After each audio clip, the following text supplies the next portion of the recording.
Hi friends, మా daddy Saudi నుంచి parcel పంపించారు. సో పార్సిల్ తెచ్చుకుందామని రావులపాలెం వెళ్ళాం. ఎలాగో రావులపాలెం వెళ్తున్నాం కదా అని పక్కనే ఉన్న కడపిలంకలో ఫ్లవర్స్ ప్రైజెస్ తక్కువ ఉంటాయని వెళ్తే వినాయక చవితి కదా, సో ఇక్కడ కూడా ప్రైజెస్ అనేవి ఎక్కువే ఉన్నాయి. ఇంకా అంత దూరం వెళ్ళాక కొనకుండా ఇంటికి రాలేం కదా.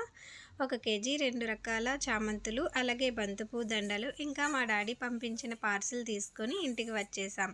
మేము వెళ్ళే దారిలో మాకు రావులపాలెం బ్రిడ్జ్ వస్తుంది. ప్రెజెంట్ వరదలు కదా, సో ఇక్కడ వాటర్ ఫ్లోటింగ్ అనేది చాలా ఎక్కువగానే ఉంది. ఇంకా ఫైనల్గా మా డాడీ పంపించిన పార్సల్లో ఏమున్నాయో చూసేద్దాం రండి. 1 కేజీ చాక్లెట్స్, హాఫ్ కేజీ పిస్తా, ఇంకా 2 body sprays and Oreo biscuit packet. Parcel అంటే ఎక్కువగా ఏం ఉండదు, ఎందుకంటే మా డాడీ దగ్గర నుంచి ఎవరైనా ఇండియా వచ్చినప్పుడు ఇలా డ్రై ఫ్రూట్స్ అండ్ చాక్లెట్స్ పంపిస్తూ ఉంటారు, ఎందుకంటే వాళ్ళకు కూడా లగేజ్ ఎక్కువగా ఉంటుంది కదా. నా వీడియో నచ్చితే లైక్ చేయండి. Thank you all.